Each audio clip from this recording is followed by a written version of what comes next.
Welcome to Would I Lie to You, the show where it pays to be economical with the truth. On Lee Mack's team tonight, a presenter who recently starred in Celebrity Hunted, where she hid under a tarpaulin with 2 cans of G&T. It was nothing to do with the show. They just caught her on a regular Thursday night. It's Kayo.Lee. And an actress who currently stars as a forensic scientist in Silent Witness. Acting is in her DNA, and DNA is in her acting. It's Liz Carr. And on David Mitchell's team tonight, a comedian and actor who played a rabbit in Watership Down. He also has 5 children. That's what I call method acting. Miles Jupp. And a BAFTA-nominated actor who stars in a comedy about a pizza delivery man. How do you top that?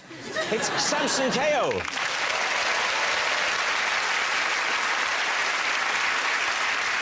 So to round 1, Home Truths, where our panellists read out a statement from the card in front of them. To make things harder, they've never seen the card before. They've got no idea what they'll be faced with. It's up to the opposing team to sort the fact from the fiction. Anneka is first up. I once dumped my boyfriend on a plane, then parachuted straight out of the door to avoid dealing with the aftermath. David's team. Wow. So what was the plane? What was the context? It was with the army. I was doing a sort of army exercise because I was being taken on by the Royal Engineers as a sapper, a celebrity sapper, and I had to detonate a bomb and all sorts of things. And one of the things was a parachute jump, and my boyfriend came with me sweetly. Am I the only one who doesn't know what a sapper is? No. No. David, like the army. David has an awareness of the military. What is a sapper? What do you mean I have an awareness of the military? A sapper is a sort of soldier. Thank you, that's me. Did you plan on breaking up with your boyfriend Well, this trip? It wasn't going well, and I thought I had been trying to work out the exact moment when it would be good, and he really wanted to come with me on the day, and to be honest, I wanted to go on my own because there's just going to be me and about loads of soldiers. 1,000 soldiers. We've all had days like that, Anneka. And as the day progressed, I just got more and more annoyed that he was there. And then we went up in the aeroplane, and he just said, I don't think things are really going well. You seem a bit distant today. And I just said, I don't think it's working. And the man in charge was thinking, I hope she doesn't mean the parachute. Was he then going to follow you? Was your boyfriend jumping No, as he well? didn't have a parachute. Oh, right. So he well, I hope he didn't jump. just out of instinct follow you. Come back. Is your love admin, do you think, a reasonable use of our defence budget? I mean... what? I mean, if What was the altitude when you jumped? I don't know. Well, they didn't say. Does 1,000 feet, 15... Who parachutes? 1,000 feet? I mean, That's low. I would say 8 to 12 or something like that. 8 to 12 feet. I find that quite challenging. What are you thinking? Is she telling the truth? Did this happen? Well, I have one problem with this story, which is that if you're thinking you need to, you know, end your relationship, that's potentially an embarrassing, awkward moment, something you might be inclined to put off. And one of the things, if I were you, I might be inclined to put it off until after, is the occasion when I have to jump out of an aircraft. Because This is why there's never been a popular programme called Challenge David. Well, yeah, but... People would set you some brave challenges and you'd very calmly and rationally explain why you couldn't possibly do them. But assuming, hypothetically, that I have agreed to jump out of an aircraft... Yes. Yeah. I would not have that conversation just before I jumped out of the aircraft. I'd think, well, I might, you know, look on the bright side, the fall might kill me, in which case I'd never have to have the conversation. She did say that she hadn't planned to. It was because he said, you seem a bit distant. Yes, And but not as distant as she seemed a second later as she fell towards the ground. Samson, what are you thinking? I can't buy it. Like, I would have just broken up with him on the ground. I think it's almost certainly true. Almost certainly true. Yeah. So what are you going to say, David? I think it might be true. Anneka, jumping out of a plane and breaking up, was it true or was it a lie? It was a lie. Yes, it's a lie. Miles, you're next. I was once dumped on an aeroplane.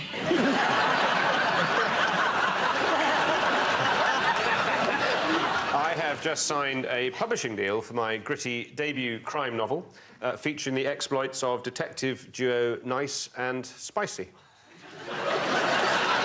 Is it hyphenated nice and spicy? Oh, no, there's a duo. One is called Nice, Jeremy Nice. Did you think there was only one of them called Nice and Spicy? Hello, I'm Detective Inspector Nice and Spicy.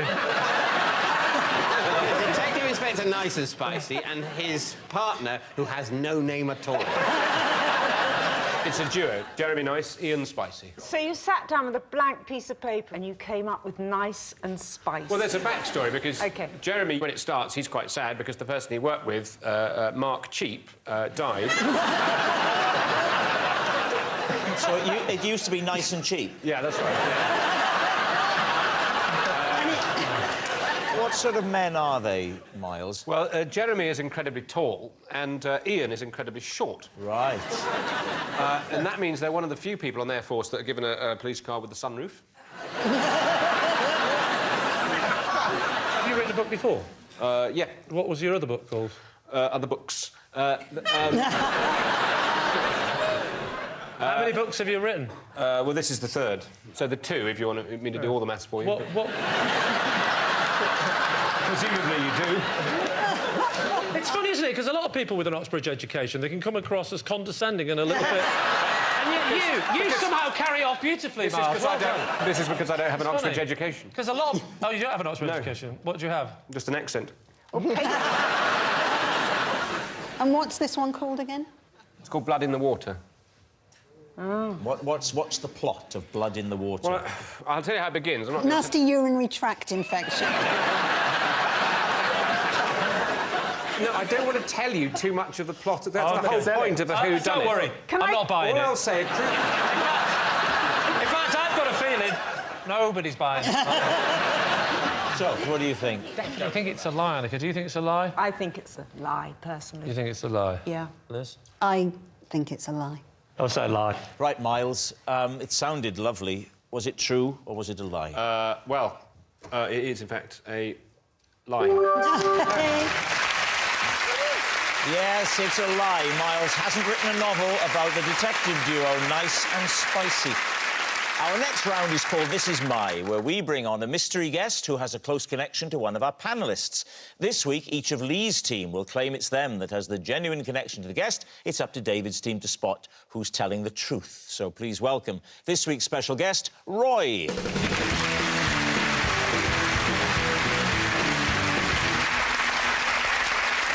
So, Liz, what is Roy to you? This is Roy. Roy used to play the lottery every week till I convinced him not to, and that week his numbers came up. Anneka, how do you know Roy? This is Roy. I like to paint him naked in my kitchen. And finally, Lee, what is your relationship with Roy? This is Roy. I once spent the night in his petrol station wearing nothing but my wife's dressing gown. David's team, where do you want to begin? OK, well, Liz, that's quite an unlikely story. I mean, statistically, there is no point you can get a lottery ticket when you're not more likely to die before the numbers are drawn than for your numbers to come up. You didn't get that ad campaign, did you, David? No. And that's how unlikely it is. What? So his numbers came up the next week. But what you've just said is essentially what I said to him. Yeah. I don't play the lottery. And so Roy works with me. Yeah. Works on Silent Witness. And... In what capacity? in the art department. OK. So we'd talk. I was like, why are you doing it? Why are you doing it? You never know, never know. And then he approached his 40th, and I was like, break a habit. So Roy's 40? Yeah. At least 40? He looks young. What would he have won? He got 5 balls, numbers, whatever, and then the bonus one. I think that gets you £1 million. £1 million? Yeah. Did you know what his numbers were before he stopped? No. So the week after he stopped, he told you, yeah, that last week, those were my numbers. He Is told that me- what happened? He told me and he showed me. He had a previous ticket from a previous week And he showed you that and the numbers that had come up the first week he hadn't played the lottery. So he's quite angry. He's bringing in a lot of evidence. Here's my file entitled, "You have ruined my life." And clearly, Roy still speaks to you after... Well, I mean, obviously, we still work together because he didn't win.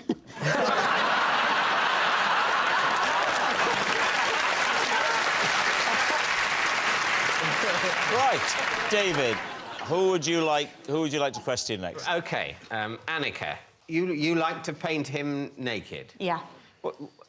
Why? Because Roy, lovely, beautiful Roy, as I call him, is a life model. And so he comes round to my house sometimes and gets... Strips, and I paint him. Would you be prepared to paint him fully clothed? Or is I was that going to say, would you be prepared to do me on a Wednesday? if I pay you. What medium, Anneka? Are you in charcoal, I work oils? in oils. I do You're like... an oil. I'm an oil person with Roy quite a lot. What? He covers himself in oil and then you paint him? Oil paint. Oil paint. Oh, I was about to say, big man, what are you dealing with, man? How long have you been painting?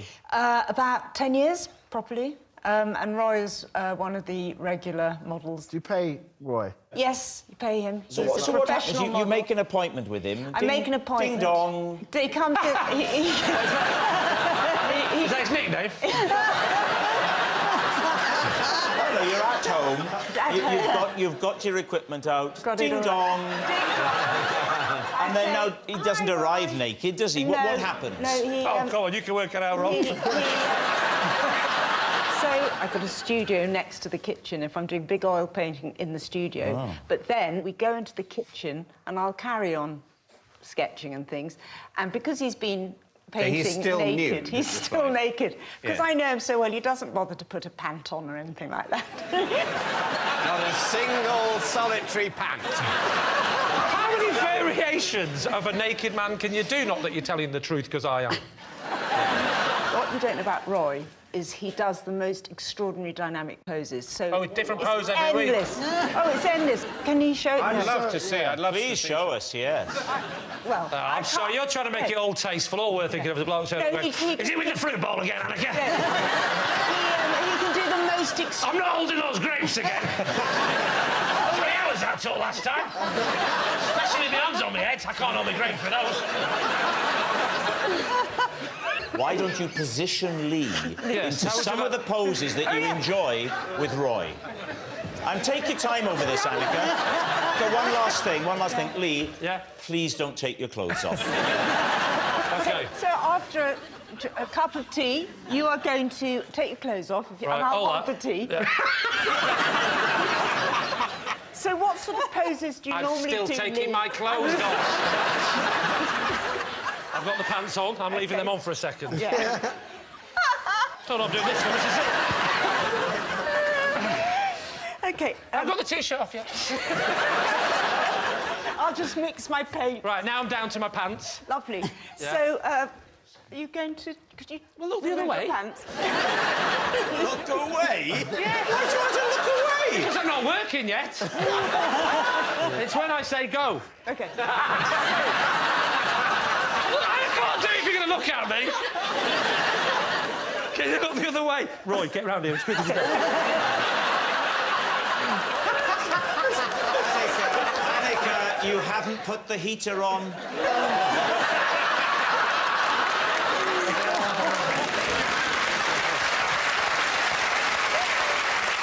Are you comfortable? I'm not comfortable, no. No. The lady came round for an autograph.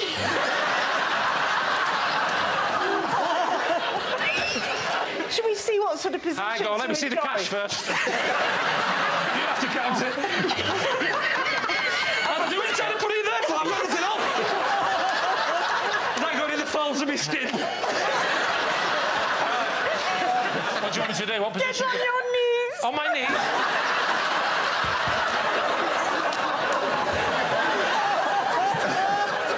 This is looking like a hostage situation.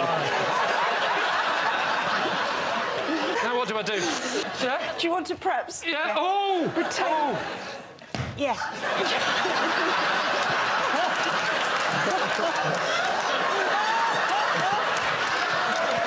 Hang on. Is someone going to fire a gun? That's the sort of thing. position that Roy Well, does. thank you, Lee. Put your clothes back on.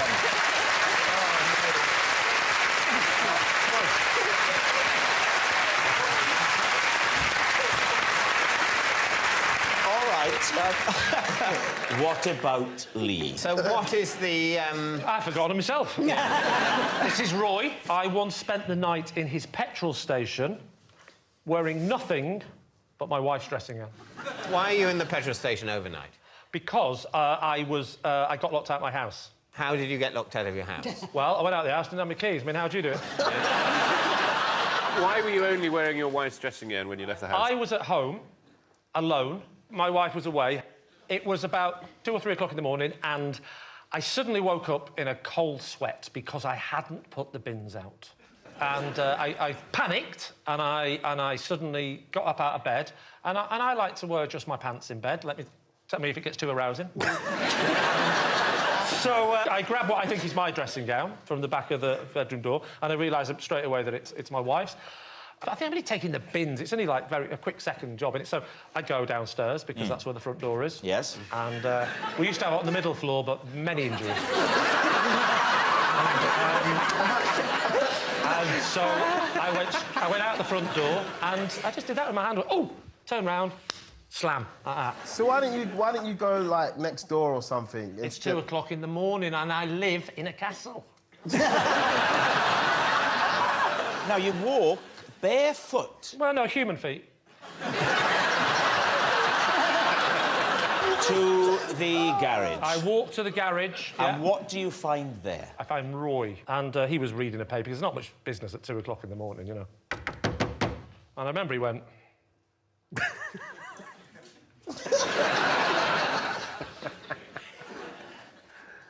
Very hairy feet, sir.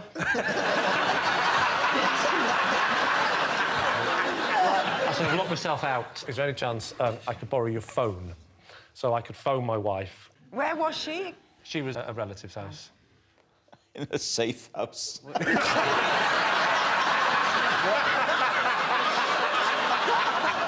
Did you know Roy previously?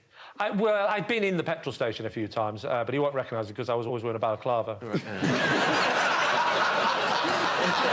Anyway, I borrow his phone. Yeah. I dial straight to answering machine. So what And the did answering you do? machine just said, hi, not here at the moment. If this is Lee, I still don't want to see you. So I said to Roy, God, now what?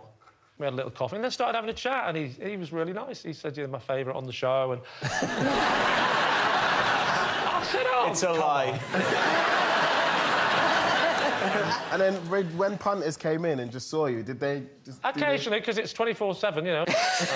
It's a bit awkward. Well, I can blame we them, had a laugh with the first few customers. By the fifth one, we thought it'd be funny if we didn't tell them and I just held his hand. And then she came back in the morning. She came back in the morning and I said, everything back to normal. I'm sorry, but I'm in love with Roy. All right, we need an answer. So, David's team, is Roy Liz's lottery loser, Anneka's kitchen companion, or Lee's forecourt friend? It's absolutely not Lee's, much as we've enjoyed your contribution. The thing I don't believe about Liz is that it says he's 40. Now, I know black don't crack, but he is not 40. I'm leaning towards Anneka's suddenly. All right, what are you going to say? You think we need a Anneka? guess. Anneka? I think Anneka. OK. You're going to go Anneka? Right, they're saying Anneka. Roy, would you please reveal your true identity? I'm Roy, and Anneka paints me naked in her kitchen. Yes, Roy is Anneka's kitchen companion. Thank you very much, Roy. Which brings us to our final round, quickfire lies, and we start with... It's David. Last month, I had a frightening dream in which I was locked in the stocks of a medieval town. When I awoke, I was disturbed to discover that my arms were through the leg holes of my pyjama bottom. Lee's team. How? I'm not demonstrating again, no. So you mean not only through the top of the pyjama bottom, but right the way through, showing at the end of the leg hole? Yes. I was wearing them, as it were, twice. Tell us about the dream itself. It's impressions. I remember the... Give us those. The smell of manure. Oh, David, not again. I could hear horses clattering around, you know, clip-clopping. What was the crime you'd committed? I don't know what the crime was. You don't know the crime? I don't know. All I remember, and you'll be familiar with this, is a deep sense of shame. and being dragged along, yes. And I was a sort of figure of shame, and things were being thrown at me, cabbages, that sort of thing. And then I was put in roughly, by which I mean unpleasantly, not approximately, put in the village stocks, yeah. You must have had quite a wide-legged trouser to get yes, your it was quite a, arms yeah. down. I'll be completely honest. My trousers had gone down a bit. By that point, then, your genitals are effectively sort of trapped in a hinge created by your stomach and your insides. Well, that's probably why you were that's screaming. the only way I can get to sleep. No, my trousers had gone down to the knees. Right. And my arms were through the trouser legs. Do you really call them pyjama trousers? I suspect I've used both terms. Do you call it a pyjama jacket, the top bit? No. That's pyjama top. I actually, to be honest, I call the whole thing a night uniform. All right, what do you think, Liz? Is David telling the truth? It's the pyjama bit I don't believe. You don't believe he wears pyjamas in bed? Oh, that is the only bit I do believe. No, because I think he wears a nightshirt. Yes, good point. I'm not inclined to believe it. Right, OK. Well, say it's a lie. You think it's a lie? I think it's a lie. David, were you telling the truth or were you telling a lie? Well, I was telling a lie. Next, it's Samson. I once got stopped at customs for carrying a suitcase full of biscuits. Lee's team. What kind of biscuits? Jammy Dodgers. A suitcase full? Yes. Why were you carrying so many jammy Dodgers? It was a little suitcase. How many packets of jammy Dodgers was in it? About 22? I should say at this point, other biscuits are available. Hobnobs, Choco-Leibniz, Bourbons, you name them. Where were you flying to? I was flying to Los Angeles. So is this carry-on luggage getting on, or are they checking your bags when you get off? It was the carry-on thing. Oh, you needed them for the flight? They don't do Jammy Dodgers in Los Angeles. Right, but why couldn't you put them in your main luggage? Why did they have to go on the plane? They crumble. You have to be very delicate. So what I do is I put them in the fridge so they get really hard. And then take the fridge with you? No. That would just be silly, wouldn't it? So I put them... in the... so because they're really hard... Yeah. They won't break.